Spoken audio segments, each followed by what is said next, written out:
हाँ जी, अज असी गल करांगे सैक्शन नंबर 67 तो लैके section number 73A of Indian evidence act 1872।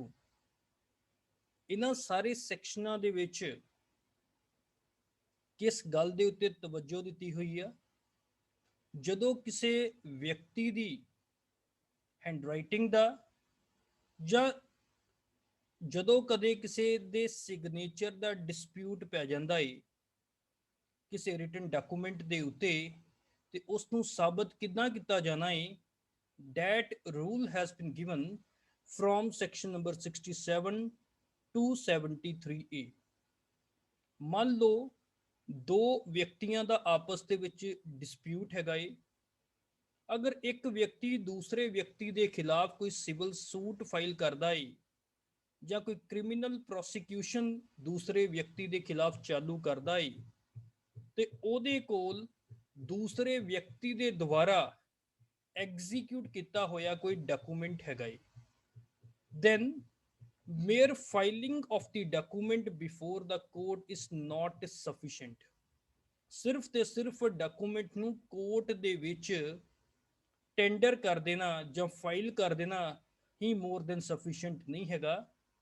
ਪਹਿਲੇ ਵਿਅਕਤੀ ਨੂੰ ਇਹ ਗੱਲ ਸਾਬਤ ਕਰਨੀ ਪਊਗੀ ਕਿ ਉਸ ਡਾਕੂਮੈਂਟ ਦੇ ਉੱਤੇ ਜੋ ਸਿਗਨੇਚਰ ਨੇ ਉਹ ਦੂਸਰੇ ਵਿਅਕਤੀ ਦੇ ਉੱਤੇ ਦੇ ਸਿਗਨੇਚਰ ਹੈਗੇ ਨੇ ਤੇ ਜਾਂ ਉਸ ਡਾਕੂਮੈਂਟ ਦੇ ਉੱਤੇ ਜੋ ਹੈਂਡਰਾਈਟਿੰਗ ਹੈਗੀ ਆ ਉਹ ਦੂਸਰੇ ਵਿਅਕਤੀ ਦੀ ਹੈਂਡਰਾਈਟਿੰਗ ਹੈਗੀ ਆ।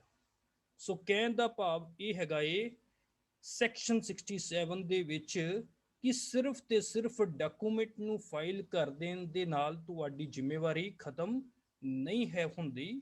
You have to proof that the document bears the signature of the person against whom the document is going to be proved, or the handwriting on that particular document is of the person in his own handwriting।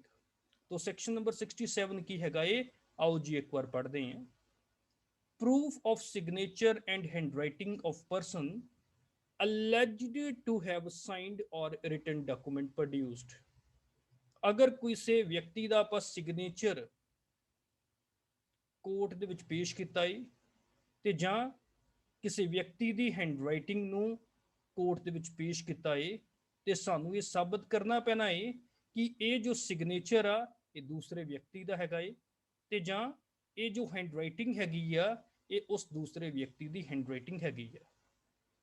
तो की लिखा है जी, if a document is alleged to be signed, अगर ਅਸੀਂ allege ਕਰਦੇ ਪਏ ਆ ਕਿ ਇੱਕ ਡਾਕੂਮੈਂਟ ਦੇ ਉੱਤੇ ਦੂਸਰੇ ਵਿਅਕਤੀ ਨੇ ਸਾਈਨ ਕੀਤਾ ਤੇ ਜਾਂ ਇੱਕ ਡਾਕੂਮੈਂਟ ਨੂੰ ਲਿਖਿਆ ਗਿਆ ਚਾਹੇ ਹੌਲੀ ਔਰ ਇਨ ਪਾਰਟ ਜਾਂ ਪੂਰਾ ਦਾ ਪੂਰਾ ਜਾਂ ਕੁਝ part of the document by any person, the signature or handwriting of so much of the document, उस पोर्शन के डॉक्यूमेंट के उत्ते जो सिग्नेचर या हैंडराइटिंग जो कि अलेज किए जा रहे हैं उस व्यक्ति की हैंडराइटिंग के विच हैगे आ must be proved to be in his handwriting.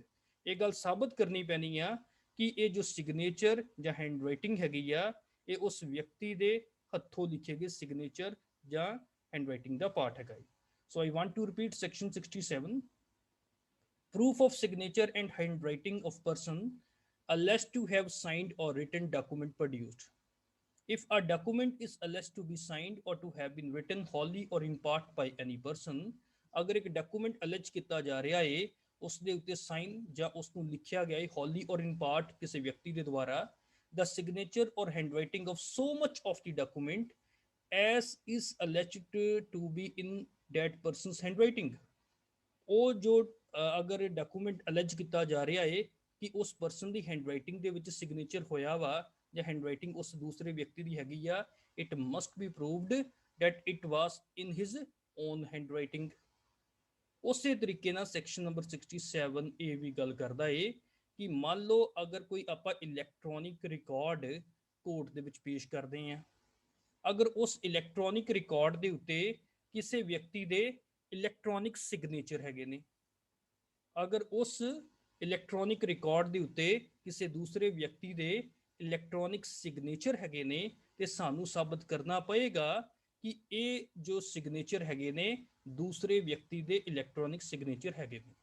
पर अगर डॉक्यूमेंट सिक्योर इलैक्ट्रॉनिक सिग्नेचर वाला हैगा ਜਿਹਦੇ ਉੱਤੇ ਸਿਕਿਉਰ ਇਲੈਕਟ੍ਰੋਨਿਕ ਸਿਗਨੇਚਰ ਕਿਸੇ ਸਬਸਕ੍ਰਾਈਬਰ ਦੇ ਹੋਏ ਨੇ ਤੇ ਉੱਥੇ ਸੈਕਸ਼ਨ 67 ਇਹ ਅਪਲਾਈ ਨਹੀਂ ਹੋਏਗਾ, ਉੱਥੇ ਮਤਲਬ ਸਾਬਤ ਕਰਨ ਦੀ ਲੋੜ ਨਹੀਂ ਹੈਗੀ। ਤਾਂ ਕੀ ਲਿਖਿਆ ਹੈ ਜੀ, except in the case of secure electronic signature, secure electronic signature ਨੂੰ ਛੱਡ ਕੇ if the electronic signature of any subscriber is alleged to have been affixed to an electronic record, अगर किसी सबसक्राइबर का कोई इलैक्ट्रॉनिक सिग्नेचर किसी electronic record के उत्ते affix किया गया, असी अलेज करते पे हैं the fact that such electronic signature, कि ये फैक्ट कि जो इलैक्ट्रॉनिक सिग्नेचर आ ये सबसक्राइबर का ही इलैक्ट्रॉनिक सिग्नेचर आ, सानू साबित करना पेगा। The fact that such electronic signature is the electronic signature of the subscriber must be proved before the court. I want to repeat section number 67A, proof as to electronic signature. Electronic signature ਨੂੰ ਵੀ ਸਾਬਤ ਕਰਨਾ ਪਊਗਾ, ਪਰ secure electronic signature ਨੂੰ ਸਾਬਤ ਕਰਨ ਦੀ ਲੋੜ ਨਹੀਂ ਹੈਗੀ। Except in the case of a secure electronic signature, if the electronic signature of any subscriber is alleged to have been affixed to an electronic record, अगर किसी सबसक्राइबर ਦਾ इलैक्ट्रॉनिक सिग्नेचर असी allege करते हैं कि वो इलैक्ट्रॉनिक रिकॉर्ड के उत्ते affix किया होया है, then the fact that such electronic signature कि वो इलैक्ट्रॉनिक सिग्नेचर उस ही सबसक्राइबर का इलैक्ट्रॉनिक सिग्नेचर हैगा है या नहीं हैगा must be proved. The fact that such electronic signature is the electronic signature of the subscriber must be proved. ਹੁਣ ਅਸੀਂ ਗੱਲ ਕਰਦੇ ਹਾਂ ਸੈਕਸ਼ਨ ਨੰਬਰ 68 ਦੇ ਬਾਰੇ। ਸੈਕਸ਼ਨ ਨੰਬਰ 68 ਦੇ ਵਿੱਚ ਦੱਸਿਆ ਹੈ proof of execution of document required by law to be attested. It is very important. ਇਹਦੇ ਵਿੱਚ ਦੋ ਤਿੰਨ ਸ਼ਬਦ ਆਉਂਦੇ ਆ। ਸਭ ਤੋਂ ਪਹਿਲੇ what is the meaning of execution. Execution ਦਾ ਮਤਲਬ ਹੁੰਦਾ ਹੈ, ਐਗਜ਼ੀਕਿਊਸ਼ਨ ਆਫ ਡਾਕੂਮੈਂਟ ਦਾ ਮਤਲਬ ਹੁੰਦਾ ਹੈ ਜਦੋਂ ਕਿਸੇ ਡਾਕੂਮੈਂਟ ਦੇ ਉੱਤੇ ਦੋ ਪਾਰਟੀਆਂ ਦੇ ਦੁਆਰਾ ਸਾਈਨ ਕੀਤੇ ਗਏ ਨੇ after making understanding at what are the contents of the document, that is called execution of document. ਮੈਂ ਦੁਬਾਰਾ ਦੱਸਣਾ ਐਗਜ਼ੀਕਿਊਸ਼ਨ ਦਾ ਮਤਲਬ ਕੀ ਆ। ਜਦੋਂ ਕੋਈ ਵਿਅਕਤੀ ਆਪਣਾ ਕੋਈ ਸਿਗਨੇਚਰ ਜਾਂ ਆਪਣਾ ਥੰਬ ਇੰਪ੍ਰੈਸ਼ਨ ਕਿਸੇ ਡਾਕੂਮੈਂਟ ਦੇ ਉੱਤੇ ਲਗਾਉਂਦਾ ਏ ਤੇ ਉਸ ਨੂੰ ਪਤਾ ਏ ਕਿ ਡਾਕੂਮੈਂਟ ਦੇ ਵਿੱਚ ਕੀ ਲਿਖਿਆ ਏ, ਜਾਂ ਤਾਂ ਉਹਨੇ ਪੜ੍ਹਿਆ ਵਾ ਤੇ ਜਾਂ ਉਹਨੂੰ ਪੜ੍ਹ ਕੇ ਕਿਸੇ ਦੂਸਰੇ ਵਿਅਕਤੀ ਦੇ ਦੁਆਰਾ ਦੱਸਿਆ ਗਿਆ ਏ कि that what are the contents of the document, it is called execution of document। ਇਸ ਨੂੰ ਕੀ ਕਹਿੰਦੇ ਆ, execution of document। but question arise ਹੁੰਦਾ ਹੈ ਕਿ ਅਗਰ ਕਿਸੇ ਵਿਅਕਤੀ ਦੇ ਬਲੈਂਕ ਡਾਕੂਮੈਂਟ ਦੇ ਉੱਤੇ ਸਿਗਨੇਚਰ ਲੈ ਲਿੱਤੇ ਜਾਂਦੇ ਨੇ, ਅਗਰ ਕਿਸੇ ਬਲੈਂਕ ਡਾਕੂਮੈਂਟ ਦੇ ਉੱਤੇ ਕਿਸੇ ਵਿਅਕਤੀ ਦੇ ਥੰਬ ਇੰਪ੍ਰੈਸ਼ਨ ਲੈ ਲਿੱਤਾ ਜਾਂਦਾ ਹੈ, whether it amounts to the execution of document, then the answer is that is not the execution of document। क्योंकि blank document ਦੇ ਉੱਤੇ ਤਾਂ ਕੋਈ ਕੰਟੈਂਟ ਹੀ ਨਹੀਂ ਹੈਗਾ, ਤੇ ਜੇ ਕੰਟੈਂਟ ਹੀ ਨਹੀਂ ਹੈਗਾ ਤੇ ਐਗਜ਼ੀਕਿਊਟ ਕਿਹੜੀ ਚੀਜ਼ ਦਾ ਹੋਇਆ। ਤਾਂ ਕਹਿਣ ਦਾ ਮਤਲਬ ਹੈ ਕਿ ਅਗਰ ਕੋਰਟ ਦੇ ਵਿੱਚ ਇਹ ਗੱਲ ਸਾਬਤ ਹੋ ਜਾਂਦੀ ਆ ਕਿ ਜੋ ਸਿਗਨੇਚਰ ਜਾਂ ਥੰਬ ਇੰਪ੍ਰੈਸ਼ਨ ਕਿਸੇ ਵਿਅਕਤੀ ਦੇ ਲਿੱਤੇ ਗਏ ਸੀ ਉਹ ਬਲੈਂਕ ਡਾਕੂਮੈਂਟਸ ਦੇ ਉੱਤੇ ਲਿੱਤੇ ਗਏ ਸੀ, ਕੋਈ ਕੰਟੈਂਟਸ ਵਾਲੇ ਪੇਜ ਦੇ ਉੱਤੇ ਨਹੀਂ ਸੀ ਲਿੱਤੇ ਗਏ, ਇਹਦਾ ਮਤਲਬ ਕੀ ਆ, ਉੱਥੇ ਇਹ ਡਾਕੂਮੈਂਟ ਐਗਜ਼ੀਕਿਊਟ ਨਹੀਂ ਹੋਇਆ। ਹੁਣ ਗੱਲ ਇਹ ਆਂਦੀ ਆ ਕਿ ਕੁਝ ਡਾਕੂਮੈਂਟਸ ਹੁੰਦੇ ਨੇ ਜਿਹਦੇ ਵਿੱਚ ਦੋ ਪਾਰਟੀਆਂ ਦੇ ਦੁਆਰਾ ਡਾਕੂਮੈਂਟ ਨੂੰ ਐਗਜ਼ੀਕਿਊਟ ਕਰਨਾ ਹੀ ਮੋਰ ਦੈਨ ਸਫੀਸ਼ੀਐਂਟ ਆ, ਤੇ ਕੁਝ ਡਾਕੂਮੈਂਟ ਇਸ ਤਰੀਕੇ ਦੇ ਹੁੰਦੇ ਆ ਜਿਨ੍ਹਾਂ ਦੇ ਵਿੱਚ ਸਿਰਫ ਤੇ ਸਿਰਫ ਡਾਕੂਮੈਂਟ ਦੀ ਐਗਜ਼ੀਕਿਊਸ਼ਨ ਹੀ ਮੋਰ ਦੈਨ ਸਫੀਸ਼ੀਐਂਟ ਨਹੀਂ ਹੁੰਦੀ, ਡਾਕੂਮੈਂਟ ਨੂੰ ਅਟੈਸਟ ਵੀ ਕਰਵਾਉਣਾ ਜ਼ਰੂਰੀ ਹੁੰਦਾ ਹੈ। ਸੋ ਅਗਲਾ ਕੁਐਸਚਨ ਅਰਾਈਜ਼ ਆਂਦਾ ਹੈ that what is the meaning of attestation। Attestation ਦਾ ਮਤਲਬ ਕੀ ਹੈਗਾ ਏ, ਤੇ ਜੇ ਅਸੀਂ ਇੰਡੀਅਨ ਐਵੀਡੈਂਸ ਐਕਟ 1872 ਦੇਖੀਏ ਤਾਂ ਇੰਡੀਅਨ ਐਵੀਡੈਂਸ ਐਕਟ 1872 ਦੇ ਵਿੱਚ ਕਿਤੇ ਵੀ ਅਟੈਸਟੇਸ਼ਨ ਦੀ ਡੈਫੀਨੇਸ਼ਨ ਸਾਨੂੰ ਨਹੀਂ ਮਿਲਦੀ। ਅਟੈਸਟੇਸ਼ਨ ਦੀ ਡੈਫੀਨੇਸ਼ਨ ਸਾਨੂੰ ਦਿੱਤੀ ਆ ਇੰਡੀਅਨ ਸਕਸੈਸ਼ਨ ਐਕਟ ਦੇ ਸੈਕਸ਼ਨ ਨੰਬਰ 63 ਦੇ ਵਿੱਚ। ਅਟੈਸਟੇਸ਼ਨ ਦੀ ਸਾਨੂੰ ਡੈਫੀਨੇਸ਼ਨ ਦਿੱਤੀ ਆ section 63 of Indian succession act ਦੇ ਵਿੱਚ, ਜਿਹਦੇ ਵਿੱਚ ਇਹ ਦੱਸਿਆ ਏ what is the meaning of attestation। Attestation ਦਾ ਮਤਲਬ ਆ ਜਦੋਂ ਇੱਕ ਅਟੈਸਟੇਟਰ ਦੀ ਪ੍ਰੈਜ਼ੈਂਸ ਦੇ ਵਿੱਚ ਐਗਜ਼ੀਕਿਊਟੈਂਟ ਆਪਣੇ ਸਾਈਨ ਕਰਦਾ ਏ ਤੇ ਅਟੈਸਟੇਟਰ ਐਗਜ਼ੀਕਿਊਟੈਂਟ ਦੀ ਪ੍ਰੈਜ਼ੈਂਸ ਦੇ ਵਿੱਚ ਸਾਈਨ ਆਪਣੇ ਕਰਦਾ ਏ ਤੇ ਉਸ ਨੂੰ ਕੀ ਕਹਿੰਦੇ ਆ, ਅਸੀਂ ਅਟੈਸਟੇਸ਼ਨ ਕਹਿੰਦੇ ਆ। ਨਾਰਮਲੀ ਕਿਸੇ ਡਾਕੂਮੈਂਟ ਨੂੰ ਅਟੈਸਟ ਕਰਨ ਦੇ ਲਈ ਘੱਟੋ ਘੱਟ 2 ਅਟੈਸਟਿੰਗ ਵਿਟਨੈਸ ਦਾ ਹੋਣਾ ਜ਼ਰੂਰੀ ਆ। ਮੈਂ ਇੱਥੇ ਗੱਲ ਕਰਦਾ ਪਿਆ ਕਿਸੇ ਡਾਕੂਮੈਂਟ ਨੂੰ ਅਟੈਸਟ ਕਰਨ ਦੀ ਰਿਕੁਆਇਰਮੈਂਟ ਕੀ ਆ, ਘੱਟੋ ਘੱਟ 2 ਅਟੈਸਟਿੰਗ ਵਿਟਨੈਸ, ਜਿਨ੍ਹਾਂ ਨੂੰ ਅਸੀਂ ਮਾਰਜਨਲ ਵਿਟਨੈਸ ਵੀ ਕਹਿੰਦੇ ਆ। ਹੁਣ ਮੰਨ ਲਓ ਇੱਕ ਡਾਕੂਮੈਂਟ ਜਿਸ ਨੂੰ ਕਾਨੂੰਨ ਦੇ ਵਿੱਚ ਰਿਕੁਆਇਰ ਕੀਤਾ ਗਿਆ ਸੀ ਕਿ ਇਹ ਡਾਕੂਮੈਂਟ ਨੂੰ ਅਟੈਸਟ ਕਰਨਾ ਜ਼ਰੂਰੀ ਆ। ਆਈ ਵਾਂਟ ਟੂ ਰਿਪੀਟ, ਅਗਰ ਕਿਸੇ ਕਾਨੂੰਨ ਦੇ ਵਿੱਚ ਇਹ ਗੱਲ ਦੱਸੀ ਹੋਈ ਆ ਉਸ ਡਾਕੂਮੈਂਟ ਨੂੰ ਅਟੈਸਟ ਕਰਾਉਣਾ ਜ਼ਰੂਰੀ ਆ ਤੇ ਉੱਥੇ ਸੈਕਸ਼ਨ ਨੰਬਰ 68 ਐਪਲੀਕੇਬਲ ਹੋਏਗਾ। ਪਰ ਅਗਰ ਕਿਸੇ ਡਾਕੂਮੈਂਟ ਜਿਹਦੀ ਐਗਜ਼ੀਕਿਊਸ਼ਨ ਹੋਈ ਆ ਤੇ ਜਿਸ ਨੂੰ ਅਟੈਸਟ ਵੀ ਕਰਾਇਆ ਏ ਪਰ ਕਾਨੂੰਨ ਦੇ ਵਿੱਚ ਉਸ ਡਾਕੂਮੈਂਟ ਨੂੰ ਅਟੈਸਟ ਕਰਾਉਣਾ ਜ਼ਰੂਰੀ ਨਹੀਂ ਸੀ ਹੈਗਾ, ਉਸ ਟਾਈਮ ਦੇ ਉੱਤੇ ਉਸ ਡਾਕੂਮੈਂਟ ਨੂੰ ਸਾਬਤ ਕਰਨ ਦੇ ਲਈ ਸੈਕਸ਼ਨ ਨੰਬਰ 72 ਅਪਲਾਈ ਹੋਏਗਾ, 68 ਅਪਲਾਈ ਨਹੀਂ ਹੋਏਗਾ। ਹੁਣ ਕੁਐਸਚਨ ਅਰਾਈਜ਼ ਹੁੰਦਾ ਹੈ ਕਿ ਅਗਰ ਕਿਸੇ ਡਾਕੂਮੈਂਟ ਨੂੰ ਕਾਨੂੰਨ ਦੇ ਦੁਆਰਾ ਅਟੈਸਟ ਕਰਵਾਉਣ ਦੇ ਲਈ ਕਿਆ ਹੋਇਆ ਹੈ ਤਾਂ ਉਹਦੇ ਉੱਤੇ ਸੈਕਸ਼ਨ 68 ਅਪਲਾਈ ਹੋਏਗਾ। तो सेक्शन 68 ਦੇ ਵਿੱਚ ਕੀ ਕਿਹਾ ਹੈ, if a document is required by law to be attested, ਅਗਰ ਲਾਅ ਦੇ ਵਿੱਚ ਇਹ ਕੰਪਲਸ਼ਨ ਆ ਕਿ ਡਾਕੂਮੈਂਟ ਨੂੰ ਅਟੈਸਟ ਕਰਾਉਣਾ ਜ਼ਰੂਰੀ ਆ ਤੇ ਫਿਰ ਉਸ ਤੋਂ ਬਾਅਦ ਵਿੱਚ ਕੀ ਹੋਏਗਾ, ਡਾਕੂਮੈਂਟ ਨੂੰ ਅਟੈਸਟ ਕਰਾ ਲਓ। ਪਰ ਜੇ ਉਸ ਡਾਕੂਮੈਂਟ ਨੂੰ ਸਾਬਤ ਕਰਨਾ ਹੈ, ਉਹਨੂੰ ਐਵੀਡੈਂਸ ਦੇ ਵਿੱਚ ਟੈਂਡਰ ਕਰਨਾ ਹੈ ਤੇ ਉਹਦੀ ਰਿਕੁਆਇਰਮੈਂਟ ਕੀ ਆ, ਤਾਂ ਇਹ ਲਿਖਿਆ ਹੈ it shell not be used as evidence. ਉਸ ਡਾਕੂਮੈਂਟ ਨੂੰ ਉਨੀ ਦੇਰ ਤੱਕ ਐਵੀਡੈਂਸ ਦੇ ਵਿੱਚ ਅਸੀਂ ਵਰਤ ਨਹੀਂ ਸਕਦੇ, ਯੂਜ਼ ਨਹੀਂ ਕਰ ਸਕਦੇ, ਜਿੰਨੀ ਦੇਰ ਤੱਕ ਉਹਨਾਂ ਅਟੈਸਟਿੰਗ ਵਿਟਨੈਸਸ ਦੇ ਵਿੱਚੋਂ 2 ਤਾਂ ਘੱਟੋ ਘੱਟ ਅਟੈਸਟਿੰਗ ਵਿਟਨੈਸ ਹੋਣੇ ਚਾਹੀਦੇ ਆ, 2 ਤੋਂ ਜ਼ਿਆਦਾ ਵੀ ਅਟੈਸਟਿੰਗ ਵਿਟਨੈਸ ਹੋ ਸਕਦੇ ਆ। ਸਾਬਤ ਕਰਨ ਦੇ ਲਈ ਕਿੰਨੇ ਅਟੈਸਟਿੰਗ ਵਿਟਨੈਸ ਨੂੰ ਲੈ ਕੇ ਆਣਾ ਪੈਣਾ, ਘੱਟੋ ਘੱਟ ਇੱਕ ਅਟੈਸਟਿੰਗ ਵਿਟਨੈਸ ਤਾਂ ਉਸ ਨੂੰ ਸਾਬਤ ਕਰੇ। ਜੇ ਅਸੀਂ ਘੱਟੋ ਘੱਟ ਇੱਕ ਅਟੈਸਟਿੰਗ ਵਿਟਨੈਸ ਨੂੰ ਲੈ ਕੇ ਉਸ ਡਾਕੂਮੈਂਟ ਨੂੰ ਸਾਬਤ ਕਰ ਦਿੰਦੇ ਆ, it is more than sufficient. ਮੰਨ ਲਓ 2 ਅਟੈਸਟਿੰਗ ਵਿਟਨੈਸ ਸੀ, 2 ਦੇ ਵਿੱਚ ਇੱਕ ਨਾਰਾਜ਼ ਹੋ ਗਿਆ, ਕਹਿੰਦਾ ਮੈਂ ਗਵਾਹੀ ਨਹੀਂ ਦੇਣੀ, ਤਾਂ ਕੋਈ ਗੱਲ ਨਹੀਂ, ਘੱਟੋ ਘੱਟ ਇੱਕ ਅਟੈਸਟਿੰਗ ਵਿਟਨੈਸ ਦੀ ਰਿਕੁਆਇਰਮੈਂਟ ਸੈਕਸ਼ਨ 68 ਦੇ ਵਿੱਚ ਦੱਸੀ ਆ। ਅਗਰ ਅਸੀਂ ਘੱਟੋ ਘੱਟ ਇੱਕ ਅਟੈਸਟਿੰਗ ਵਿਟਨੈਸ ਦੀ ਗਵਾਹੀ ਕਰਵਾ ਲੈਂਦੇ ਆ ਤਾਂ ਉਸ ਨੂੰ ਉਸ ਡਾਕੂਮੈਂਟ ਨੂੰ ਐਵੀਡੈਂਸ ਦੇ ਵਿੱਚ ਵਰਤਿਆ ਜਾ ਸਕਦਾ ਹੈ। ਗੱਲ ਲੱਗੀ ਸਮਝ ਜੀ? ਤਾਂ ਉਸ ਨੂੰ ਦੀ ਗਵਾਹੀ ਕਰਾਣੀ ਬਹੁਤ ਜ਼ਰੂਰੀ ਹੈ।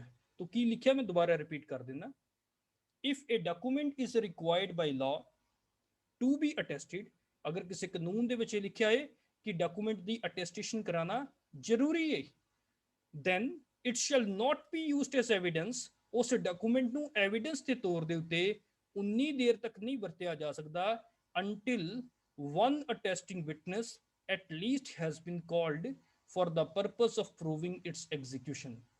ਠੀਕ ਹੈ ਜੀ। ਪਰ ਇੱਕ ਗੱਲ ਬੜੀ ਇੰਪੋਰਟੈਂਟ ਗੱਲ ਆ, ਅਟੈਸਟਿੰਗ ਵਿਟਨੈਸ ਨੂੰ ਕਦੋਂ ਬੁਲਾਉਣਾ ਜ਼ਰੂਰੀ ਆ, ਅਗਰ ਅਟੈਸਟਿੰਗ ਵਿਟਨੈਸ ਜਿੰਦਾ ਏ, ਅਗਰ ਅਟੈਸਟਿੰਗ ਵਿਟਨੈਸ ਕੋਰਟ ਦੇ ਪ੍ਰੋਸੈਸ ਦੇ ਵਿੱਚ ਸਬਜੈਕਟਿਵ ਹੈਗਾ ਏ, ਅਗਰ ਅਟੈਸਟਿੰਗ ਵਿਟਨੈਸ ਐਵੀਡੈਂਸ ਦੇਣ ਦੇ ਲਈ ਕੈਪੇਬਲ ਹੈਗਾ ਏ।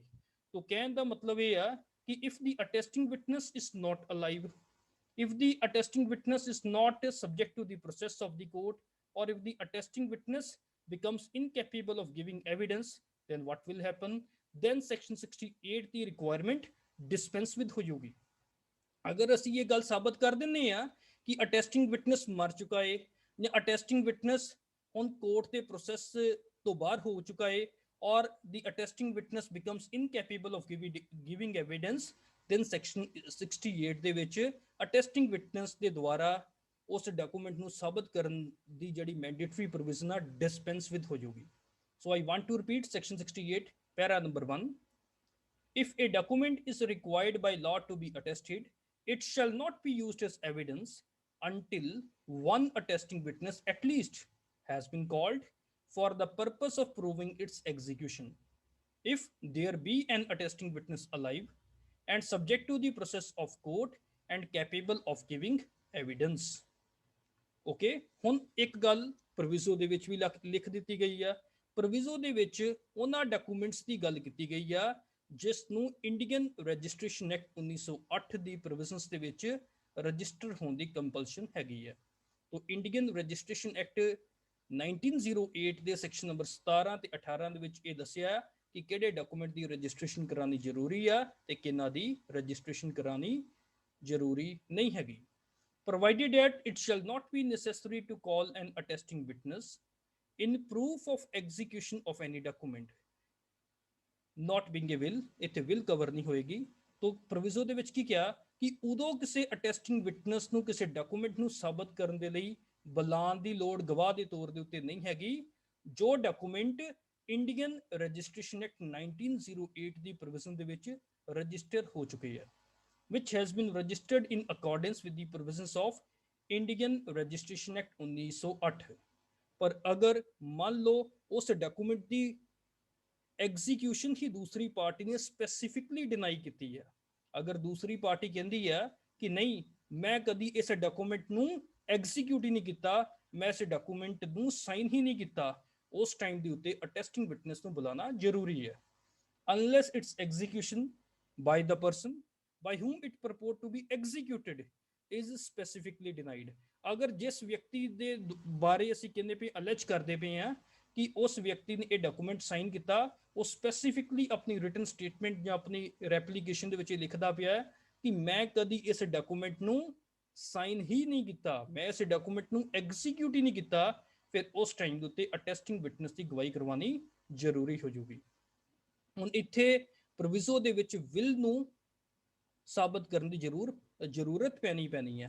ਤਾਂ ਕਹਿਣ ਦਾ ਮਤਲਬ ਇਹਦੇ ਵਿੱਚ ਸਾਰੇ ਡਾਕੂਮੈਂਟ ਦੇ ਉੱਤੇ ਇਹ ਜਿਹੜੀ ਹੈਗੀ ਆ ਅਟੈਸਟਿੰਗ ਵਿਟਨੈਸ ਨੂੰ ਬੁਲਾਉਣ ਦੀ ਐਗਜ਼ੈਂਪਸ਼ਨ ਦੇ ਦਿੱਤੀ ਗਈ ਆ ਜੋ ਕਿ ਇੰਡੀਅਨ ਰਜਿਸਟ੍ਰੇਸ਼ਨ ਐਕਟ 1908 ਦੇ ਵਿੱਚ ਰਜਿਸਟਰ ਹੈਗੇ ਆ। ਪਰ ਅਗਰ ਇੱਕ ਵਿਲ ਆ ਚਾਹੇ ਉਹ ਰਜਿਸਟਰਡ ਆ ਚਾਹੇ ਉਹ ਅਨਰਜਿਸਟਰਡ ਹੈਗੀ ਆ, ਤਾਂ ਵਿਲ ਦੇ ਕੇਸ ਦੇ ਵਿੱਚ ਅਟੈਸਟਿੰਗ ਵਿਟਨੈਸ ਨੂੰ ਬੁਲਾਉਣਾ ਜ਼ਰੂਰੀ ਹੈ। तो मैं रिपीट करदा सारा section 68। Proof of execution of document required by law to be attested। If a document is required by law to be attested, it shall not be used as evidence until one attesting witness at least has been called for the purpose of proving its execution, if there be an attesting witness alive and subject to the process of the court and capable of giving evidence, provided that it shall not be necessary to call an attesting witness in proof of execution of any document not being a will which has been registered in accordance with the provisions of Indian Registration Act 1908, unless its execution by the person by whom it purports to have been executed is specifically denied। So this is something about section number 68। ਹੁਣ ਅਸੀਂ ਗੱਲ ਕਰਦੇ ਹਾਂ section number 69 ਦੇ ਬਾਰੇ। अगर मान लो attesting witness लभदा ही नहीं पिया तो फिर डॉक्यूमेंट नू किस तरीके नाल साबित किया जाऊगा।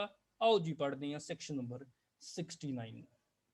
If no such attesting witness can be found, जो अटेस्टिंग विटनेस ही ਹੁਣ ਅੱਜ ਦੀ ਡੇਟ ਦੇ ਵਿੱਚ ਜਦੋਂ ਦੋ ਪਾਰਟੀਆਂ ਦੇ ਦਰਮਿਆਨ ਡਿਸਪਿਊਟ ਪਿਆ, ਜਦੋਂ ਐਵੀਡੈਂਸ ਦੀ ਲੋੜ ਪਈ, ਕੋਈ ਵੀ ਅਟੈਸਟਿੰਗ ਵਿਟਨੈਸ ਲੱਭਦਾ ਨਹੀਂ ਪਿਆ, ਔਰ if the document purport to have been executed in United Kingdom, ਤੇ ਜਾਂ ਅਗਰ ਕਿਸੇ ਡਾਕੂਮੈਂਟ ਨੂੰ ਯੂਨਾਈਟਿਡ ਕਿੰਗਡਮ ਦੇ ਵਿੱਚ ਯੂਕੇ ਦੇ ਵਿੱਚ ਐਗਜ਼ੀਕਿਊਟ ਕੀਤਾ ਗਿਆ ਸੀ, ਤੋ ਇਟ ਮਸਟ ਬੀ ਪ੍ਰੂਵਡ, ਤੋ ਉਸ ਟਾਈਮ ਦੇ ਉੱਤੇ ਇਹ ਪ੍ਰੂਵ ਕਰਨਾ ਜ਼ਰੂਰੀ ਆ that the attestation of one attesting witness at least in his hand writing. ਤੋ ਇਹ ਉਸ ਟਾਈਮ ਦੇ ਉੱਤੇ ਇਹ ਗੱਲ ਸਾਬਤ ਕਰਨੀ ਬਹੁਤ ਜ਼ਰੂਰੀ ਆ ਕਿ ਅਟੈਸਟਿੰਗ ਵਿਟਨੈਸ ਦੇ ਦੁਆਰਾ ਜੋ ਅਟੈਸਟੇਸ਼ਨ ਹੋਈ ਸੀ ਉਹ ਅਟੈਸਟਿੰਗ ਵਿਟਨੈਸ ਦੀ ਹੈਂਡ ਰਾਈਟਿੰਗ ਦੇ ਵਿੱਚ ਹੋਈ ਸੀ। ਤੇ ਦੂਸਰੇ ਨੰਬਰ ਦੇ ਉੱਤੇ ਜੋ ਡਾਕੂਮੈਂਟ ਨੂੰ ਐਗਜ਼ੀਕਿਊਟ ਕਰਨ ਵਾਲਾ ਪਰਸਨ ਸੀ ਉਹਦੇ ਉੱਤੇ ਜੋ ਸਿਗਨੇਚਰ ਸੀ ਉਸੇ ਵਿਅਕਤੀ ਦੇ ਹੈਗੇ ਸੀ, ਤਾਂ ਉਹ ਕਿੱਦਾਂ ਫਿਰ ਸਾਬਤ ਕੀਤਾ ਜਾ ਸਕਦਾ ਕਿਸੇ ਐਕਸਪਰਟ ਦੀ ਐਵੀਡੈਂਸ ਦੇ ਨਾਲ, ਤੇ ਜਾਂ ਕੋਈ ਇਸੇ ਬੰਦੇ ਨੂੰ ਜਿਨ੍ਹਾਂ ਨੂੰ ਹੈਂਡ ਰਾਈਟਿੰਗ ਦੇ ਬਾਰੇ ਦੋਨਾਂ ਦਾ ਬਾਰੇ ਨੌਲੇਜ ਸੀ ਉਸ ਵਿਅਕਤੀ ਦੀ ਗਵਾਹੀ ਕਰਵਾਈ ਜਾ ਸਕਦੀ ਆ ਕਿ ਹਾਂ ਇਹ ਉਸੇ ਵਿਅਕਤੀ ਦੀ ਸਿਗਨੇਚਰ ਹੈਗੇ ਨੇ ਜਿਸ ਵਿਅਕਤੀ ਦੇ ਸਿਗਨੇਚਰ ਅਲੈਜ ਕੀਤੇ ਜਾਂਦੇ ਨੇ। ਫੋਰ ਐਗਜ਼ਾਮਪਲ ਦੇ ਤੌਰ ਦੇ ਉੱਤੇ ਅਗਰ ਕਿਸੇ ਟਾਈਮ ਦੇ ਉੱਤੇ ਇੱਕ ਵਿਅਕਤੀ ਨੇ ਕੋਈ ਡਾਕੂਮੈਂਟ ਐਗਜ਼ੀਕਿਊਟ ਕੀਤਾ ਸੀ, ਉਹਦੀ ਹੋ ਗਈ ਡੈਥ, ਉਹ ਜਾਂ ਅਟੈਸਟਿੰਗ ਵਿਟਨੈਸ ਹੈਗਾ ਸੀ ਜਾਂ ਐਗਜ਼ੀਕਿਊਟੈਂਟ ਹੈਗਾ ਸੀ, ਅਗਰ ਉਹਦੀ ਡੈਥ ਹੋ ਜਾਂਦੀ ਆ, ਮੰਨ ਲਓ ਉਹਦਾ ਕੋਈ ਫਰੈਂਡ ਸਰਕਲ ਆ ਜਾਂ ਉਹਦੀ ਵਾਈਫ ਹੈਗੀ ਆ ਤੇ ਜਾਂ ਉਹਦੇ ਬੱਚੇ ਆ ਜਿਨ੍ਹਾਂ ਨੂੰ ਉਸ ਵਿਅਕਤੀ ਦੀ ਹੈਂਡਰਾਈਟਿੰਗ ਦੇ ਬਾਰੇ ਪਤਾ ਹੈ ਤੇ ਉਹ ਵੀ ਗਵਾਹੀ ਦੇ ਸਕਦੇ ਨੇ ਕਿ ਇਹ ਉਸੇ ਹੀ ਵਿਅਕਤੀ ਦੀ ਹੈਂਡਰਾਈਟਿੰਗ ਦੇ ਵਿੱਚ ਸਿਗਨੇਚਰ ਹੈਗੇ ਨੇ। So I want to repeat section number 69, proof where no attesting witness found. If no such attesting witness can be found, or if the document purport to have been executed in the United Kingdom, then it must be proved that the attestation of one attesting witness, at least in his handwriting, and that the signature of the person executing the document is in the handwriting of that person. ठीक है जी। So this is something about section number 69। ਹੁਣ section 70 ਦੇ ਵਿੱਚ ਬੜਾ ਹੀ ਕੰਮ ਸੌਖਾ ਕਰ ਦਿੱਤਾ ਗਿਆ ਹੈ। ਮੰਨ ਲਓ ਅਗਰ ਦੋ ਪਾਰਟੀਆਂ ਦੇ ਦਰਮਿਆਨ ਡਿਸਪਿਊਟ ਪੈ ਗਿਆ, ਏ ਤੇ ਬੀ ਦੇ ਦਰਮਿਆਨ ਡਿਸਪਿਊਟ ਪੈ ਗਿਆ ਤੇ ਡਾਕੂਮੈਂਟ ਦੀ ਅਟੈਸਟੇਸ਼ਨ ਤੇ ਡਾਕੂਮੈਂਟ ਇਸ ਤਰੀਕੇ ਦਾ ਸਾਬਤ ਕਰਨਾ ਏ ਨੇ ਬੀ ਦੇ ਖਿਲਾਫ ਜਿਹਨੂੰ ਲਾਅ ਦੇ ਦੁਆਰਾ ਕੰਪੈਲ ਕੀਤਾ ਗਿਆ ਹੈ ਕਿ ਉਸ ਡਾਕੂਮੈਂਟ ਦੀ ਅਟੈਸਟੇਸ਼ਨ ਜ਼ਰੂਰੀ ਆ। ਪਰ ਅਗਰ ਮੰਨ ਲਓ ਬੀ ਉਸ ਡਾਕੂਮੈਂਟ ਦੀ ਐਗਜ਼ੀਕਿਊਸ਼ਨ ਹੀ ਮੰਨ ਗਿਆ ਕਿ ਹਾਂ ਮੈਂ ਉਸ ਡਾਕੂਮੈਂਟ ਦੇ ਉੱਤੇ ਸਾਈਨ ਕੀਤੇ ਆ, ਫਿਰ ਕੀ ਅਟੈਸਟਿੰਗ ਵਿਟਨੈਸ ਨੂੰ ਬੁਲਾਉਣਾ ਜ਼ਰੂਰੀ ਆ? ਆਨਸਰ ਹੈਗਾ ਨਹੀਂ, ਉਸ ਟਾਈਮ ਦੇ ਉੱਤੇ ਅਟੈਸਟਿੰਗ ਵਿਟਨੈਸ ਨੂੰ ਬੁਲਾਉਣਾ ਜ਼ਰੂਰੀ ਨਹੀਂ ਹੈਗਾ। ਅਸੀਂ ਕਿੱਦਾਂ ਕਹਿ ਸਕਦੇ ਹਾਂ ਕਿ ਅਟੈਸਟਿੰਗ ਵਿਟਨੈਸ ਨੂੰ ਬੁਲਾਉਣਾ ਜ਼ਰੂਰੀ ਨਹੀਂ ਹੈਗਾ? ਸੈਕਸ਼ਨ 70 ਕਹਿ ਰਿਹਾ ਹੈ। ਤਾਂ ਸੈਕਸ਼ਨ 70 ਕੀ ਕਹਿ ਰਿਹਾ ਹੈ? Admission of execution by a party to attested document. The admission of a party to an attested document of its execution by himself कि हाँ मैं ही साइन किते ही इस डॉक्यूमेंट दे उते उस व्यक्ति दे द्वारा एडमिशन होगी। It shall be sufficient proof, यही sufficient proof होगा उस डॉक्यूमेंट दी एग्जीक्यूशन दा as against him, though it be a document, चाहे यह document which is required by law to be attested, ਚਾਹੇ ਉਸ ਡਾਕੂਮੈਂਟ ਦੀ ਲਾਅ ਦੇ ਵਿੱਚ ਰਿਕੁਆਇਰਮੈਂਟ ਹੈਗੀ ਆ ਕਿ ਉਹ ਡਾਕੂਮੈਂਟ ਅਟੈਸਟ ਹੋਣਾ ਚਾਹੀਦਾ ਹੈ, ਕਿਉਂਕਿ ਜਿਸ ਵਿਅਕਤੀ ਦੇ ਖਿਲਾਫ ਉਸ ਡਾਕੂਮੈਂਟ ਨੂੰ ਸਾਬਤ ਕਰਨਾ ਹੈ ਉਸ ਵਿਅਕਤੀ ਦੇ ਦੁਆਰਾ ਹੀ ਐਡਮਿਸ਼ਨ ਦੇ ਦਿੱਤੀ ਜਾਂਦੀ ਆ ਕਿ ਹਾਂ ਇਸ ਡਾਕੂਮੈਂਟ ਦੀ ਐਗਜ਼ੀਕਿਊਸ਼ਨ ਮੈਂ ਕੀਤੀ ਆ, ਇਸ ਡਾਕੂਮੈਂਟ ਦੇ ਉੱਤੇ ਸਿਗਨੇਚਰ ਮੇਰੇ ਨੇ, ਤੇ ਫਿਰ ਉਸ ਟਾਈਮ ਦੇ ਉੱਤੇ ਉਹਦੇ ਦੁਆਰਾ ਦਿੱਤੀ ਗਈ ਐਡਮਿਸ਼ਨ ਸਫੀਸ਼ੀਐਂਟ ਪ੍ਰੂਫ ਕਹਿਲਾਏਗੀ in relation to the execution of document against his interest। तो मैं रिपीट कर देना section number 70, admission of execution by party to attested document। The admission of a party to an attested document of its execution by himself shall be sufficient proof of its execution as against him, though it be a document required by law to be attested। So this is something about section 70। ਹੁਣ ਅਸੀਂ ਗੱਲ ਕਰਨੀ ਹੈ section number 71 ਦੇ ਬਾਰੇ। ਅਗਰ ਮੰਨ ਲਓ ਅਟੈਸਟਿੰਗ ਵਿਟਨੈਸ ਉਸ ਡਾਕੂਮੈਂਟ ਦੀ ਐਗਜ਼ੀਕਿਊਸ਼ਨ ਜੋ ਕਿ ਅਸੀਂ ਸਾਬਤ ਕਰਨਾ ਹੈ ਉਹਦੀ ਐਗਜ਼ੀਕਿਊਸ਼ਨ ਨੂੰ ਡਿਨਾਈ ਕਰਦੇ ਪਏ ਆ। ਉਹ ਕਹਿੰਦੇ ਪਏ ਕਿ ਇਹ ਡਾਕੂਮੈਂਟ ਕਦੀ ਐਗਜ਼ੀਕਿਊਟ ਨਹੀਂ ਹੋਇਆ, ਇਹ ਡਾਕੂਮੈਂਟ ਦੇ ਉੱਤੇ ਸਿਗਨੇਚਰ ਐਗਜ਼ੀਕਿਊਟੈਂਟ ਦੇ ਨਹੀਂ ਹੈਗੇ, ਨਾ ਹੀ ਮੇਰੇ ਆ, ਨਾ ਹੀ ਮੈਨੂੰ ਯਾਦ ਆਣ ਡਿਆ ਕਿ ਇਹ ਕਦੋਂ ਡਾਕੂਮੈਂਟ ਐਗਜ਼ੀਕਿਊਟ ਹੋਇਆ ਵੀ ਜਾਂ ਨਹੀਂ ਹੋਇਆ, ਮੈਨੂੰ ਨਹੀਂ ਯਾਦ ਹੈਗਾ। ਤਾਂ ਫਿਰ ਕੋਈ ਗੱਲ ਨਹੀਂ, ਫਿਰ ਅਟੈਸਟਿੰਗ ਵਿਟਨੈਸ ਨਹੀਂ ਹੈਗੇ ਤਾਂ ਹੋਰ ਵੀ ਕਈ ਤਰੀਕੇ ਹੈਗੇ ਨੇ ਡਾਕੂਮੈਂਟ ਨੂੰ ਸਾਬਤ ਕਰਨ ਦੇ ਲਈ। ਉਹ ਡਾਕੂਮੈਂਟ ਨੂੰ ਸਾਬਤ ਕਰਨ ਦੇ ਤਰੀਕੇ ਕਿਹੜੇ ਹੈਗੇ ਨੇ? ਸਭ ਤੋਂ ਪਹਿਲੇ ਨੰਬਰ ਦੇ ਉੱਤੇ ਹੈਂਡਰਾਈਟਿੰਗ ਐਕਸਪਰਟ ਆਪਾਂ ਬੁਲਾ ਸਕਦੇ ਹਾਂ। ਦੂਸਰੇ ਨੰਬਰ ਦੇ ਉੱਤੇ ਹੈਂਡਰਾਈਟਿੰਗ ਐਕਸਪਰਟ ਨਹੀਂ ਹੈਗਾ ਤੇ ਜਿਸ ਬੰਦੇ ਨੂੰ ਉਹਨਾਂ ਦੀ ਹੈਂਡਰਾਈਟਿੰਗ ਦੇ ਬਾਰੇ ਨੌਲੇਜ ਹੈਗੀ ਹੈ ਉਸ ਨੂੰ ਬੁਲਾਇਆ ਜਾ ਸਕਦਾ ਹੈ, ਕੰਪੈਰੀਜ਼ਨ ਕਰਵਾਇਆ ਜਾ ਸਕਦਾ ਹੈ ਸਿਗਨੇਚਰ ਦਾ। ਤੇ ਜਾਂ ਅਗਰ ਦੂਸਰੀ ਪਾਰਟੀ ਐਡਮਿਸ਼ਨ ਹੀ ਦੇ ਜਾਂਦੀ ਆ ਕਿਸੇ ਤਰੀਕੇ ਦੇ ਨਾਲ ਤਾਂ ਉਸ ਤਰੀਕੇ ਦੇ ਨਾਲ ਵੀ ਉਸ ਡਾਕੂਮੈਂਟ ਦੀ ਐਗਜ਼ੀਕਿਊਸ਼ਨ ਨੂੰ ਸਾਬਤ ਕੀਤਾ ਜਾ ਸਕਦਾ ਹੈ ਬਿਫੋਰ ਦਾ ਕੋਰਟ। ਆਓ ਜੀ ਸੈਕਸ਼ਨ 71 ਪੜ੍ਹਦੇ ਹਾਂ, ਕੀ ਲਿਖਿਆ ਹੈ 71 ਦੇ ਵਿੱਚ। Section 71 states proof when attesting witness denies the execution। If the attesting witness denies, attesting witness ਕਹਿੰਦਾ ਕਿ ਨਹੀਂ ਸਾਈਨ ਹੀ ਨਹੀਂ ਹੋਏ, ਮੁੱਕਰ ਗਿਆ, or does not recollect the execution of the document, ਤੇ ਜਾਂ ਉਹਨੂੰ ਡਾਕੂਮੈਂਟ ਦੀ ਐਗਜ਼ੀਕਿਊਸ਼ਨ ਹੋਈ ਜਾਂ ਨਹੀਂ ਹੋਈ ਉਹਦੇ ਬਾਰੇ ਉਹਨੂੰ ਯਾਦ ਨਹੀਂ ਆ ਰਿਹਾ, then how the document will be proved? Then its execution may be proved by other evidence। ਹੋਰ ਵੀ ਕਈ ਤਰੀਕੇ ਹੈਗੇ ਆ, ਉਹਨਾਂ ਤਰੀਕਿਆਂ ਨੂੰ ਇਸਤੇਮਾਲ ਕਰੋ ਤੇ ਡਾਕੂਮੈਂਟ ਨੂੰ ਐਗਜ਼ੀਕਿਊਟ ਕਰਨ ਸਾਬਤ ਕਰਨ ਦੀ ਕੋਸ਼ਿਸ਼ ਕਰੋ ਕਿ that this document was executed or not। Section 72 ਕੀ ਕਹਿ ਰਿਹਾ ਏ, ਉਹਨਾਂ ਡਾਕੂਮੈਂਟਸ ਨੂੰ ਕਿੱਦਾਂ ਸਾਬਿਤ ਕੀਤਾ ਜਾਏਗਾ ਜਿਸ ਨੂੰ ਕਾਨੂੰਨ ਦੇ ਦੁਆਰਾ ਅਟੈਸਟ ਹੋਣ ਦੀ ਰਿਕੁਆਇਰਮੈਂਟ ਦਾ ਸਾਹਮਣਾ ਨਹੀਂ ਕਰਨਾ ਪੈਣਾ। ਹੁਣ ਕਈ ਵਾਰ ਕੀ ਹੁੰਦਾ ਏ ਕਿ ਇੱਕ ਡਾਕੂਮੈਂਟ ਆ ਜਿਸ ਨੂੰ ਰਜਿਸਟਰ ਕਰਵਾਉਣਾ ਅਟੈਸਟ ਕਰਵਾਉਣਾ ਜ਼ਰੂਰੀ ਨਹੀਂ ਹੈਗਾ। ਕਈ ਵਾਰ ਕਈ ਇਦਾਂ ਦੇ ਡਾਕੂਮੈਂਟ ਹੁੰਦੇ ਨੇ ਜਿਨ੍ਹਾਂ ਨੂੰ ਅਟੈਸਟ ਕਰਵਾਉਣ ਦੀ ਜ਼ਰੂਰਤ ਨਹੀਂ ਹੁੰਦੀ, ਪਰ ਫਿਰ ਵੀ ਅਸੀਂ ਅਟੈਸਟ ਕਰਵਾ ਲਿਆ, ਤਾਂ ਫਿਰ ਉਸ ਡਾਕੂਮੈਂਟ ਨੂੰ ਕਿੱਦਾਂ ਸਾਬਤ ਕੀਤਾ ਜਾ ਸਕਦਾ ਹੈ? ਉਸ ਨੂੰ ਡਾਕੂਮੈਂਟ ਨੂੰ ਸਾਬਤ ਕੀਤਾ ਜਾ ਸਕਦਾ ਹੈ ਐਜ਼ ਇਫ ਇਟ ਵਾਸ ਅਨਅਟੈਸਟਡ। ਹੁਣ ਇੱਕ ਐਗਜ਼ਾਮਪਲ ਦੇਣਾ ਹੈ ਕਿ ਇੱਕ ਸੇਲ ਡੀਡ ਆ, ਸੇਲ ਡੀਡ ਇੱਕ ਇਦਾਂ ਦਾ ਡਾਕੂਮੈਂਟ ਨਹੀਂ ਹੈਗੀ which is required by law to be attested। therefore sale deed ਨੂੰ ਸਾਬਤ ਕਰਨ ਦੇ ਲਈ ਮਾਰਜਨਲ ਵਿਟਨੈਸ ਨੂੰ ਐਗਜ਼ਾਮਿਨ ਕਰਨ ਦੀ ਲੋੜ ਨਹੀਂ ਹੈਗੀ। It is more than sufficient ਅਗਰ ਸੇਲ ਡੀਡ ਰਜਿਸਟਰ ਆ, ਤਹਿਸੀਲਦਾਰ ਨੇ ਰਜਿਸਟਰ ਕੀਤੀ ਗਿਆ, then ਸੇਲ ਡੀਡ ਸਾਬਤ ਹੋ ਜਾਊਗੀ। ਸੈਕਸ਼ਨ 72 ਇੱਕ ਵਾਰ ਮੈਂ ਪੜ੍ਹਾ ਦਿੰਦਾ। proof of document not required by law to be attested। an attested document not required by law to be attested may be proved as if it was unattested। so this is something about section number 72 of Indian Evidence Act 1872। ਹੁਣ ਅਗਲੀ ਗੱਲ ਆਉਂਦੀ ਹੈ section number 73। ਹੁਣ ਕਈ ਵਿਅਕਤੀ ਬੜੇ ਚਲਾਕ ਹੁੰਦੇ ਨੇ, they are denying the execution of the document after executing the document। ਪਰ ਅਗਰ ਉਹ ਵਿਅਕਤੀ ਕੋਰਟ ਦੇ ਵਿੱਚ ਪ੍ਰੈਜ਼ੈਂਟ ਹੈਗਾ ਏ, ਅਗਰ ਉਹ ਵਿਅਕਤੀ ਕੋਰਟ ਦੇ ਵਿੱਚ ਪ੍ਰੈਜ਼ੈਂਟ ਹੈਗਾ ਏ ਤੇ ਅਗਰ ਉਹ ਕਿਸੇ ਡਾਕੂਮੈਂਟ ਦੀ ਐਗਜ਼ੀਕਿਊਸ਼ਨ ਨੂੰ ਡਿਨਾਈ ਕਰਦਾ ਪਿਆ, ਫੋਰ ਐਗਜ਼ਾਮਪਲ ਦੇ ਤੌਰ ਦੇ ਉੱਤੇ ਇੱਕ ਵਿਅਕਤੀ ਦੇ ਖਿਲਾਫ ਚੈੱਕ ਡਿਸਆਨਰ ਦਾ ਕੇਸ ਚੱਲਦਾ ਪਿਆ ਏ and he is specifically denying the execution of the cheque ਦੀ ਐਗਜ਼ੀਕਿਊਸ਼ਨ ਉਹ ਡਿਨਾਈ ਕਰਦਾ ਪਿਆ ਏ ਤੇ ਉਹਦਾ ਕੋਈ ਪ੍ਰੂਵਡ ਸਿਗਨੇਚਰ ਜੋ ਕਿ ਸਾਬਤ ਹੋ ਚੁੱਕਾ ਏ ਕਿ ਇਹ ਉਹਦਾ ਹੀ ਸਿਗਨੇਚਰ ਆ ਜਾਂ ਉਹਦਾ ਐਡਮਿਟਡ ਸਿਗਨੇਚਰ ਹੈਗਾ ਏ, ਉਸ ਸਿਗਨੇਚਰ ਦੇ ਨਾਲ, ਉਸ ਰਾਈਟਿੰਗ ਦੇ ਨਾਲ, ਤੇ ਜਾਂ ਕਿਸੇ ਵਿਅਕਤੀ ਦੀ ਅਗਰ ਸੀਲ ਦਾ ਕੁਐਸਚਨ ਅਰਾਈਜ਼ ਹੁੰਦਾ ਏ ਕਿ ਇਹ ਸੀਲ ਉਸ ਵਿਅਕਤੀ ਦੀ ਹੈਗੀ ਜਾਂ ਨਹੀਂ ਹੈਗੀ, ਉਸ ਸੀਲ ਦੇ ਨਾਲ, ਉਸ ਮੋਹਰ ਦੇ ਨਾਲ ਕੰਪੈਰੀਜ਼ਨ ਕਰਕੇ ਇਹ ਗੱਲ ਨੂੰ ਅਥੈਂਟੀਕੇਟ ਕੀਤਾ ਜਾ ਸਕਦਾ ਹੈ, ਚੈੱਕ ਕੀਤਾ ਜਾ ਸਕਦਾ ਹੈ whether this signature, whether this handwriting or whether this seal is belonging to this person or not। Even court ਕਿਸੇ ਵਿਅਕਤੀ ਨੂੰ ਕੋਈ ਵਰਡਸ ਜਾਂ ਫਿਗਰਸ ਲਿਖਣ ਦੇ ਲਈ ਵੀ ਡਾਇਰੈਕਸ਼ਨ ਦੇ ਸਕਦੀ ਆ ਸੋ ਡੈਟ ਕੰਪੈਰੀਜ਼ਨ ਕੀਤਾ ਜਾ ਸਕੇ। ਆਓ ਜੀ ਸੈਕਸ਼ਨ ਨੰਬਰ 73 ਨੂੰ ਇੱਕ ਵਾਰ ਆਪਾਂ ਪੜ੍ਹ ਲੈਂਦੇ ਆ।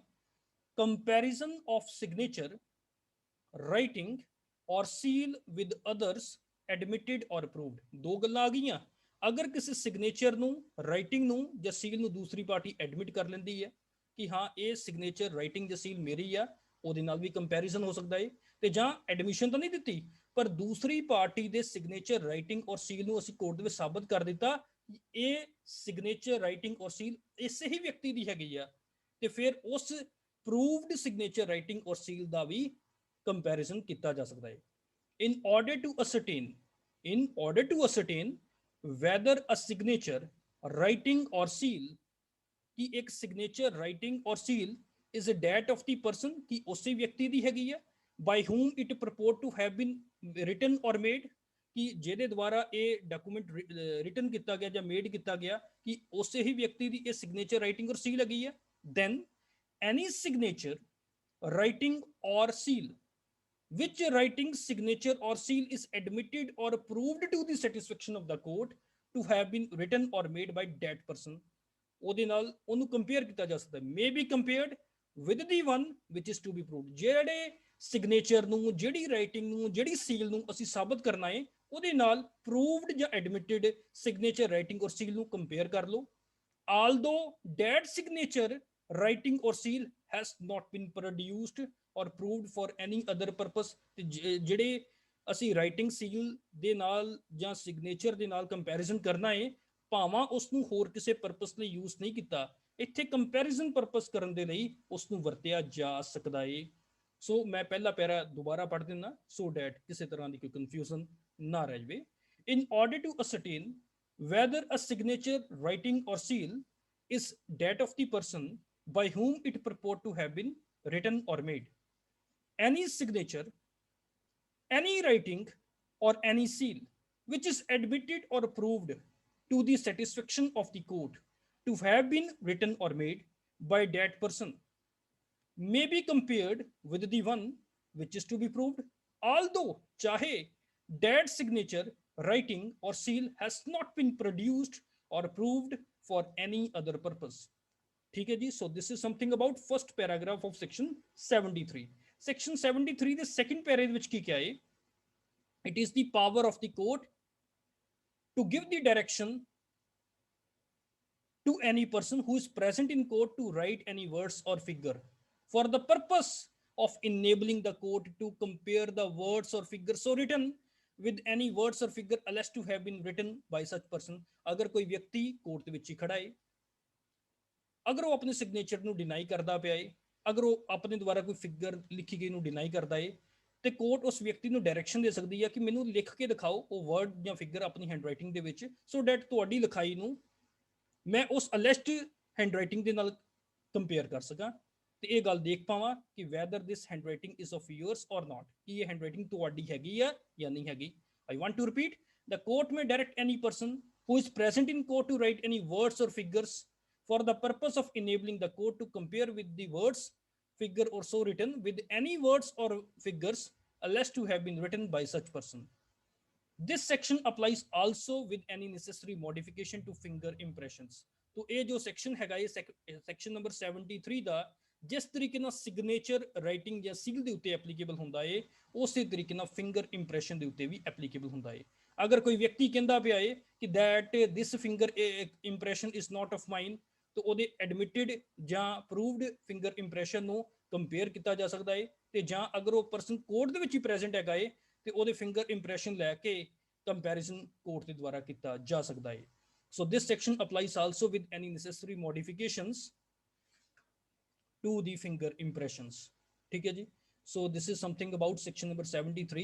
ਹੁਣ ਅਸੀਂ ਗੱਲ ਕਰਦੇ ਹਾਂ section number 73A ਦੇ ਬਾਰੇ. section number 73A digital signature ਦੀ ਵੈਰੀਫਿਕੇਸ਼ਨ ਨੂੰ ਕਿੱਦਾਂ ਸਾਬਤ ਕੀਤਾ ਜਾਏਗਾ. ਬੜੀ ਸੌਖੀ ਗੱਲ ਹੈਗੀ ਹੈ. in order to ascertain, ਜੇ ਅਸੀਂ ascertain ਕਰਨਾ ਚਾਹੁੰਦੇ ਹਾਂ whether a digital signature, ਕਿ ਇੱਕ digital signature is that of the person by whom it purport to have been affixed, ਕਿ ਇਹ ਉਸੇ ਵਿਅਕਤੀ ਦਾ ਡਿਜੀਟਲ ਸਿਗਨੇਚਰ ਆ ਜਿਹਦੇ ਸਿਗਨੇਚਰ ਅਸੀਂ ਅਲੈਜ ਕਰਦੇ ਪਏ ਹਾਂ, then ਕੋਰਟ ਕੀ ਕਰ ਸਕਦੀ ਹੈ, then the court may direct that the person or controller or certifying authority to produce the digital signature certificate. Digital signature ਨੂੰ ਸਾਬਤ ਕਰਨ ਦੇ ਲਈ ਸਭ ਤੋਂ ਵਧੀਆ ਸੋਰਸ ਕੀ ਹੈਗਾ ਏ, ਉਹਦਾ ਡਿਜੀਟਲ ਸਿਗਨੇਚਰ ਸਰਟੀਫਿਕੇਟ. ਤੋਂ ਉਹਦੇ ਡਿਜੀਟਲ ਸਿਗਨੇਚਰ ਸਰਟੀਫਿਕੇਟ ਨੂੰ ਲੈਣ ਦੇ ਲਈ ਕੋਰਟ ਕਿਸੇ ਉਸ ਵਿਅਕਤੀ ਨੂੰ ਜਿਹਦਾ ਉਹ ਡਿਜੀਟਲ ਸਿਗਨੇਚਰ ਸਰਟੀਫਿਕੇਟ ਹੈਗਾ ਏ ਤੇ ਜਾਂ ਕੰਟਰੋਲਰ ਨੂੰ ਜਾਂ ਸਰਟੀਫਾਈਂਗ ਅਥਾਰਟੀ ਨੂੰ ਇਹ ਡਾਇਰੈਕਸ਼ਨ ਦੇ ਸਕਦੀ ਆ ਕਿ ਇਸ ਵਿਅਕਤੀ ਦੇ ਡਿਜੀਟਲ ਸਿਗਨੇਚਰ ਸਰਟੀਫਿਕੇਟ ਨੂੰ ਪ੍ਰੋਡਿਊਸ ਕੀਤਾ ਜਾਵੇ, ਤੇ ਜਾਂ ਤੇ ਨਾਲ ਦੇ ਨਾਲ ਕੋਰਟ ਕੀ ਕਰ ਸਕਦੀ ਹੈ, ਕਿਸੇ ਵਿਅਕਤੀ ਨੂੰ ਡਾਇਰੈਕਸ਼ਨ ਦੇ ਸਕਦੀ ਹੈ, may direct any other person to apply the public key, public key ਨੂੰ ਇਸਤੇਮਾਲ ਕਰੋ ਜੋ ਕਿ ਡਿਜੀਟਲ ਸਿਗਨੇਚਰ ਸਰਟੀਫਿਕੇਟ ਦੇ ਵਿੱਚ ਲਿਸਟਡ ਹੈਗੀ ਆ, and verify करके दिखाओ कि that the digital signature purported to have been affixed by that person, कि ये digital signature certificate ਦੇ ਜੋ digital signature ਆ ਉਹਦੇ ਨਾਲ ਮੇਲ ਖਾਂਦੇ ਆ ਜਾਂ ਨਹੀਂ ਖਾਂਦੇ. तो explanation ਦੇ ਵਿੱਚ ਕੰਟਰੋਲਰ ਦੇ ਬਾਰੇ ਦੱਸਿਆ ਹੈ. ਕੰਟਰੋਲਰ ਕੌਣ ਆ? ਕੰਟਰੋਲਰ ਉਹੀ ਆ ਜਿਹਨੂੰ ਇਨਫੋਰਮੇਸ਼ਨ ਟੈਕਨੋਲੋਜੀ ਐਕਟ 2000 ਦੇ ਸੈਕਸ਼ਨ ਨੰਬਰ 70 ਸਬਸੈਕਸ਼ਨ 1 ਦੇ ਵਿੱਚ ਅਪਾਇੰਟ ਕੀਤਾ ਜਾਂਦਾ ਹੈ. So I want to repeat section number 73A. Section number 73 has been inserted by the Information Technology Act 2000 with effect from 17 October 2000. 17 October 2000 ਤੋਂ ਪਹਿਲਾਂ 73A was not the part of Indian Evidence Act 1872. 17 October 2000 ਤੋਂ ਇਹ part ਬਣ ਗਿਆ ਹੈ Indian evidence act 1872 ਦਾ. तो एक बार मैं सेक्शन 73A ਨੂੰ ਰਿਪੀਟ ਕਰਵਾ ਦਿੰਦਾ. Proof as to verification of digital signature. In order to ascertain whether a digital signature is that of the person by whom it purport to have been affixed, the court may direct that the person or controller or certifying authority to produce the digital signature certificate. ਤੇ ਉਹ ਵਿਅਕਤੀ ਜਿਹਦੇ ਖਿਲਾਫ ਉਸ digital signature ਨੂੰ ਸਾਬਤ ਕਰਨਾ ਹੈ ਜਾਂ ਕੰਟਰੋਲਰ ਜਾਂ ਸਰਟੀਫਾਈਂਗ ਅਥਾਰਟੀ ਡਿਜੀਟਲ ਸਿਗਨੇਚਰ ਸਰਟੀਫਿਕੇਟ ਨੂੰ ਕੋਰਟ ਦੇ ਵਿੱਚ ਪ੍ਰੋਡਿਊਸ ਕਰਨ, ਤੇ ਕੋਰਟ ਡਾਇਰੈਕਸ਼ਨ ਦੇ ਸਕਦੀ ਹੈ ਐਨੀ ਅਦਰ ਪਰਸਨ ਨੂੰ ਟੂ ਅਪਲਾਈ ਦ ਪਬਲਿਕ ਕੀ which is listed in the digital signature certificate and verify the digital signature purported to have been affixed by that person. तो explanation ਦਾ ਵਿੱਚ ਕੀ ਦੱਸਿਆ ਹੈ? For the purpose of this section, controller means controller which is appointed under subsection 1 of section number 17 of Information Technology 2000. So this is something about the present lecture. Thank you very much.